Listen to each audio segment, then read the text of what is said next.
کہلاتا ہے، ولادت میلاد کی خوشی کا کھانا عقیقہ کہلاتا ہے۔ تو آقا نے حدیث پاک ہے اعلان نبوت کے بعد کون صحابہ کو جمع کیا اور اپنی شریعت میں، اپنی سنت میں اپنے میلاد کا لنگر کھلا کر قیامت تک میلاد مصطفیٰ منانا سنت بنا دیا، اور پھر اس سنت پر اجر عطا کیا، حضور کے میلاد کی خوشی پر اجر عطا کیا، اجر۔ صحیح بخاری کی حدیث ہے، یہ بخاری شریف میرے سامنے ہے، کتاب النکاح، اس میں آتا ہے واقعہ یہ ہے کہ آقا کی ولادت کے وقت ابو لہب نے اپنی لونڈی سویبہ کو بھیجا کہ جاؤ میرے مرحوم بھائی عبداللہ کے گھر آج اولاد ہونے والی ہے، جا کے دیکھو اور مجھے خبر دو۔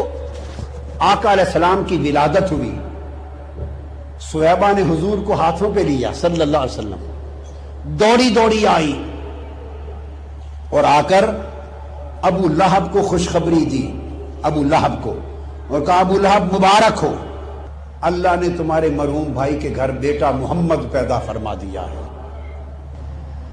یہ حدیث بخاری شریف کی کتاب النکاح میں ہے، مصنف عبد الرزاق میں ہے، بہقی کی سنن کبریٰ میں ہے حاضر حدیث، بہقی کی شعب الایمان میں ہے، بہقی کی دلائل النبوت میں ہے، امام ابن کثیر نے اپنی تفسیر ابن کثیر میں دیا ہے، اور امام بغوی نے شرح السنہ میں روایت کیا، امام زیلعی نے نصب الرایہ میں، امام اسقلانی نے فتح الباری میں، امام عینی نے عمدۃ القاری شرح البخاری میں، اور عالم عظیم علماء دیوبند کے علامہ انور شاہ کاشمیری نے بخاری کی شرح فیض الباری میں، سب میں روایت کیا کہ جب ولادت ہوئی تو سویبہ نے آ کے مبارک دی، ابو لہب اللہ نے تجھے بھتیجا محمد عطا کیا۔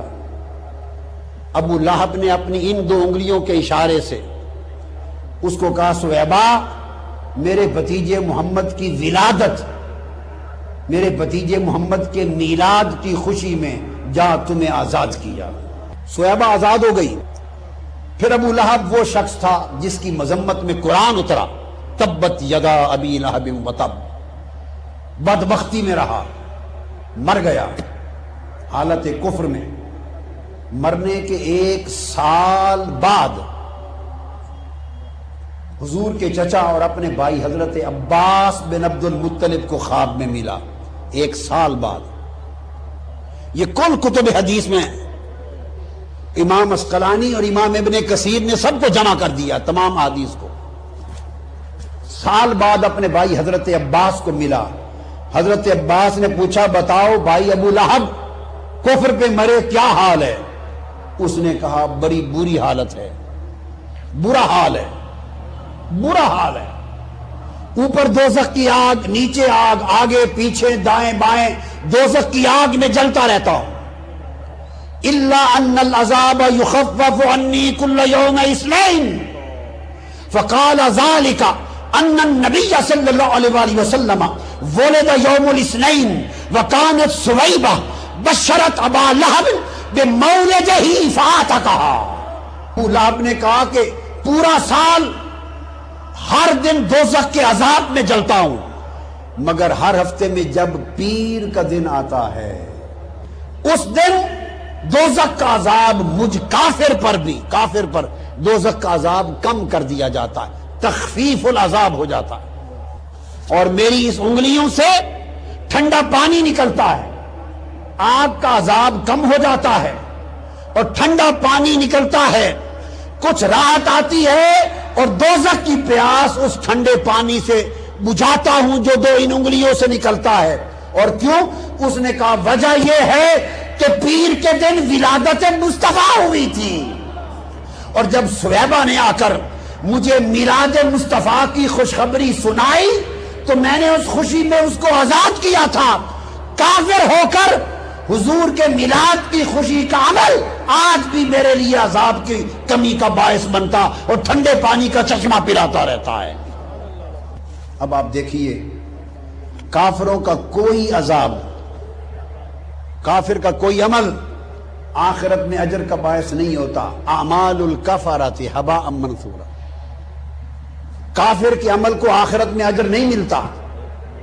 وہ ابو لہب ہے، کافر کے لیے آخرت میں کوئی اجر نہیں ہے. لیس لہم اجر فی القیامہ وفی الآخرہ للکفار. وہ کافر ہی نہیں، کافروں کا سردار. تبت یدا ابی لہب ہے. اور اس نے جو آزاد کیا صہیبہ کو، وہ بھی میلاد النبی سمجھ کے نہیں، بھتیجے محمد کی ولادت سمجھ کر اس خوشی میں رب نے کہا ابو لہب تو ابو لہب سہی، بدبخت سہی، پر میرے محبوب کا میلاد تو منایا ہے.